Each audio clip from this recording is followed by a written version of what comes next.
आज के इस एक्सप्लेनर में हम एक ऐसी घटना पर बात करने वाले हैं जो सिर्फ एक डरावनी कहानी नहीं है, बल्कि एक दबा हुआ सच है।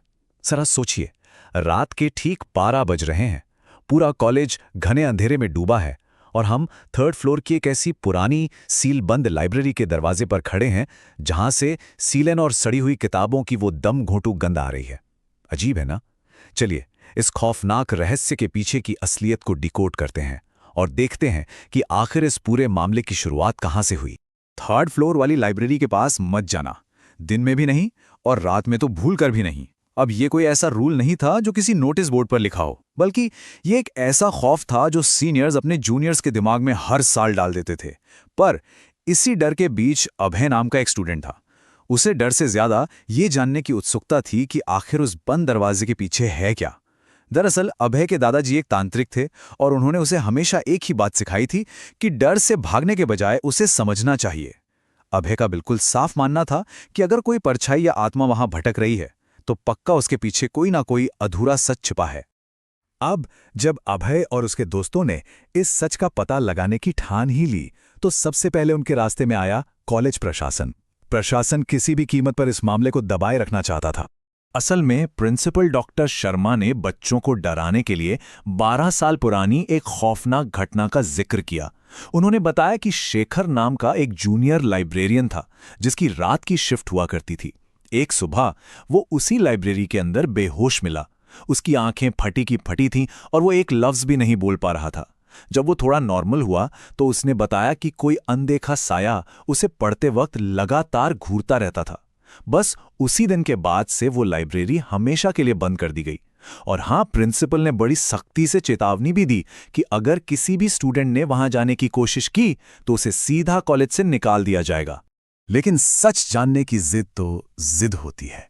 प्रशासन की इस कड़ी चेतावनी के बावजूद तय किया गया कि इस खौफ का सामना अब वैज्ञानिक तरीके से किया जाएगा।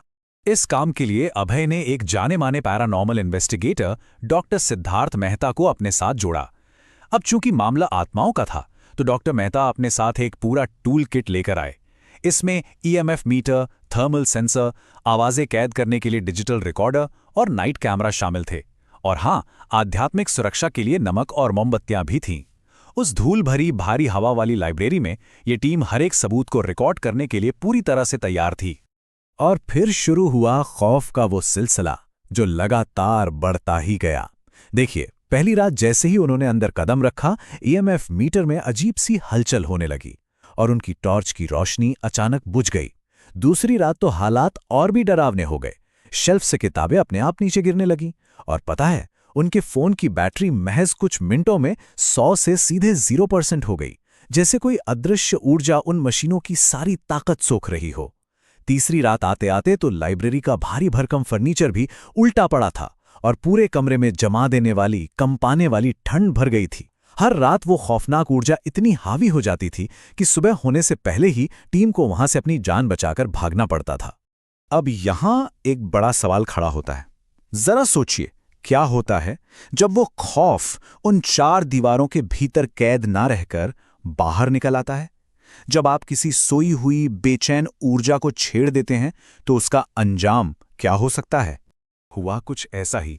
इस इन्वेस्टिगेशन के बाद वो बेचैन आत्मा मानो उस लाइब्रेरी की कैद से आजाद हो गई और पूरा का पूरा कॉलेज कैंपस एक जीते जागते बुरे सपने में तब्दील हो गया। हॉस्टल की खिड़कियों पर रहस्यमयी परछाइयां दिखने लगीं। आधी रात को अचानक किसी के रोने की दर्दनाक आवाजें गूंजने लगीं। बंद दरवाजों के पीछे कदमों की आहट और खाली क्लासरूम में किसी के होने का एहसास। पूरे कैंपस में दहशत इतनी बुरी तरह फैल गई कि प्रशासन ने घबराकर इन इन्वेस्टिगेशन करने वाले स्टूडेंट्स को फौरन सस्पेंड करने की धमकी दे डाली। जाहिर है, अब यह मामला सबकी जान के लिए एक बड़ा खतरा बन चुका था। अब इस दहशत को रोकने और इसके पीछे का काला सच जानने के लिए सिर्फ विज्ञान काफी नहीं था। इसके लिए अब एक अलग तरह के ज्ञान और समझ की जरूरत थी। और यहीं पर एंट्री होती है सत्यदेव बाबा की। डॉक्टर मेहता के बुलावे पर सत्यदेव बाबा वहां पहुंचे। बाबा ने आते ही ये भांप लिया कि जो आत्मा वहां है वो महज गुस्से में नहीं है, बल्कि वो बहुत गहरी पीड़ा में है। उसके साथ कुछ बहुत बड़ा अन्याय हुआ है। उन्होंने बिना वक्त बर्बाद किए अपना अनुष्ठान शुरू कर दिया। लाइब्रेरी के मेन दरवाजे पर नमक की एक मोटी लेखा खींची गई, मोमबत्तियां जलाई गईं और फिर आंखें बंद करके बेहद शक्तिशाली संस्कृत मंत्रों का उच्चारण शुरू हुआ। यकीन मानिए, उस वक्त माहौल इतना भारी हो गया था कि कमरे का तापमान अचानक तेजी से गिर गया और ईएमएफ मीटर की सुइयां तो मानो पागल ही हो गई। लेकिन इस पूरे एक्सप्लेनर का जो सबसे दिल दहला देने वाला हिस्सा था, वो उनके डिजिटल रिकॉर्डर में कैद हुआ। रिकॉर्डर में एक ईवीपी यानी इलेक्ट्रॉनिक वॉइस फिनोमेना कैप्चर हुआ था। उसमें एक आत्मा की बहुत ही स्पष्ट और दर्दनाक आवाज गूंज रही थी। मुझे यहां बांध दिया गया था। मेरी कोई गलती नहीं थी। मैंने शिकायत की पर मुझे ही दोषी बना दिया गया। ये आवाज सुनकर किसी के भी रोंगटे खड़े हो जाएं। ये उस आत्मा का सालों पुराना दबा हुआ दर्दनाक कबूलनामा था। अब देखिए, कहानी में कितना बड़ा झोल था। कॉलेज प्रशासन की आधिकारिक कहानी ये थी कि 20 साल पहले एक लाइब्रेरियन ने दुखी होकर आत्महत्या कर ली थी और फिर केस हमेशा के लिए बंद कर दिया गया। लेकिन असली सच तो कुछ और ही था। असल में उस लाइब्रेरियन का मर्डर किया गया था, और वो भी सिर्फ इसलिए क्योंकि उसने एक प्रोफेसर के काले कारनामों के खिलाफ आवाज उठाने की हिम्मत की थी। उस गुनहगार प्रोफेसर को बचाने के लिए इस हत्या को बड़ी ही चालाकी से सुसाइड का रूप दे दिया गया। सच सबके सामने आ चुका था, लेकिन वो आत्मा अभी भी उसी जगह पे फंसी हुई थी, क्योंकि उसे कभी न्याय मिला ही नहीं और ना ही उसका सही तरीके से अंतिम संस्कार किया गया। अब वक्त था इस दर्दनाक कहानी के अंतिम समाधान का। रात के ठीक 2:30 बज रहे थे। उसी पुरानी लाइब्रेरी के ठीक बीचों बीच एक हवन कुंड प्रज्वलित किया गया। उस आत्मा को पूरे सम्मान के साथ जल और नए वस्त्र अर्पित किए गए, और जो सबसे जरूरी बात थी, उस व्यक्ति का नाम पूरे आदर के साथ पुकारा गया। वो नाम जिसे 20 सालों से एक कलंक समझकर भुला दिया गया था। इस आखिरी और बेहद पवित्र प्रक्रिया ने आखिरकार उस बेबस आत्मा को वो मुक्ति दिला दी जिसका उसे दशकों से इंतजार था। और यहां ये 0 या 0 महज कोई नंबर नहीं है। जैसे ही अनुष्ठान पूरा हुआ और उस दबे हुए सच को स्वीकार किया गया, ईएमएफ मीटर और रिकॉर्डिंग के जितने भी उपकरण थे वो सब एकदम शांत पड़ गए। सुइयां बिल्कुल 0 पर आ गिरी। कोई हलचल नहीं, कोई खौफ नहीं। इससे एक बात तो साफ है, जब सच सामने आ जाता है और न्याय मिल जाता है तो वो अशांत ऊर्जा हमेशा के लिए शांत हो जाती है।